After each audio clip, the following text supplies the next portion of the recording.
Hello friends, how are you doing? Hope you doing well. My name is Deepak and you are watching Deepak world. So आज मैं आपके लिए लेकर आया हूँ यह है फ्रेजल वर्ब्स। यह है पार्ट 4। इससे पहले देखिए मैं आपको बताना चाहूँगा कि मैं जो इडियम्स के भी काफ़ी वीडियोस लेकर आ चुका हूँ, वोकैबुलरीज के भी लेकर आ चुका हूँ, प्रोवर्ब्स भी ला चुका हूँ, मॉडल्स भी बना चुका हूँ।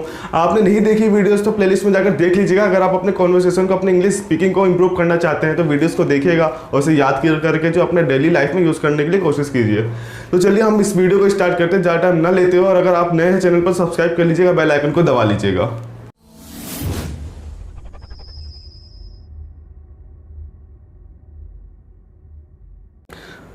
दोस्तों हम सबसे पहले बात कर लेते हैं अपने पहले फ्रेजल वर्ब की। यह है पेंडोरास बॉक्स। पेंडोरास बॉक्स मतलब होता है समस्याओं का भंडार, मतलब कि जो प्रॉब्लम्स होती है उनका भंडार। तो देखिए हमारा जो पहला यहाँ पर एग्जाम्पल है वो है जेठालाल के पास हमेशा समस्याओं का भंडार रहता है।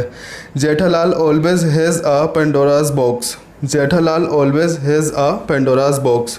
देखिए अगर आप नाटक देखते होंगे, सीरियल देखते होंगे तो आपने तारक मेहता का उल्टा चश्मा तो जरूर देखा होगा, जिसमें ये जेठालाल होते हैं जो हमेशा तारक जी से अपना जो है हेल्प मांगते हैं, क्योंकि उनके पास हमेशा कोई ना कोई इश्यूज़ होता है। ये सेंटेंस बस मैंने आपको एक समझाने के लिए लिया है। जेठालाल के पास हमेशा समस्याओं का भंडार होता है। Jethalal always has a Pandora's box. Second है गो बनाना। गो बनाना मतलब होता है बहुत अधिक गुस्सा होना, जो जल्दी एंग्री हो जाता है, बहुत अधिक गुस्सा होना, गो बनाना।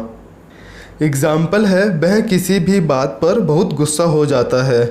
ही gets gone banana over anything. He gets gone banana over anything. Notice किया होगा आपने, यहाँ पर जो ही के बाद गेट्स आया है और गेट्स के बाद जो हमने गो की थर्ड फॉर्म यूज़ की है गॉन, क्योंकि आपको मालूम होगा इंग्लिश स्पीकिंग में गेट के बाद जो हमारी वर्ब आती है वो हमेशा थर्ड फॉर्म में आती है। थर्ड है ईचिंग पाम। ईचिंग पाम मतलब होता है रिश्वत लेने की आदत होना। एग्जाम्पल है आजकल सरकारी कार्यालयों में कोई भी काम करने के लिए रिश्वत मांगते हैं, मानो जैसे उन्हें रिश्वत लेने की आदत हो गई हो। Nowadays in government offices anybody demands bribe to do any work as if they have got used to itching palm. Nowadays in government offices anybody demands bribe to do any work as if they have got used to itching palm.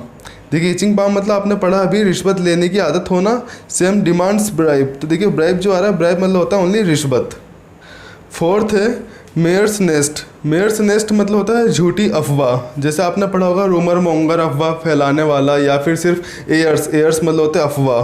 तो ये है Myers nest, झूठी अफवाह। Example है इस corona काल में काफ़ी तरह की झूठी अफवाह भी फैल गई थी।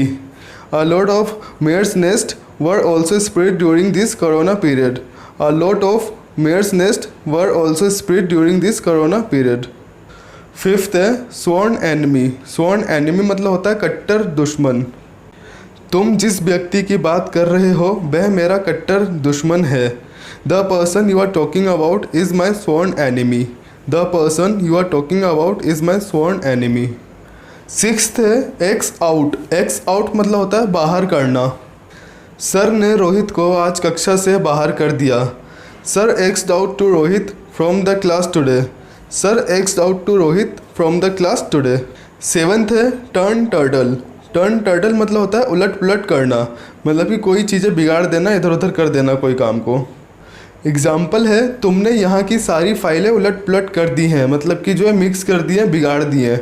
You have turn turtle all the files here. You have turned turtle all the files here. Eighth है egg on. egg on मतलब होता है उकसाना। वह मुझे उससे लड़ने के लिए उकसा रहा था।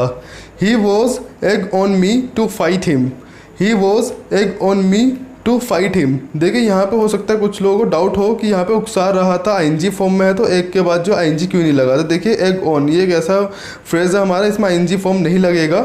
जैसे कुछ इस प्रकार है, अगर आपको मालूम होगा ऐसा लग रहा है वह पागल है, it seems he is mad. अगर किसी को ये रूल्स मालूम होगा तो वो उसे अच्छे से क्लियर हो गया होगा, और जिन्हें नहीं मालूम हो कमेंट करके बताइए, मैं उस पर टॉपिक पर जो है वीडियो लेकर आऊँगा। चलिए आइए नाइन्थ देखते हैं। नाइन्थ है बैड ब्लड। बैड ब्लड मतलब होता है शत्रुता या फिर आपसी दुश्मनी।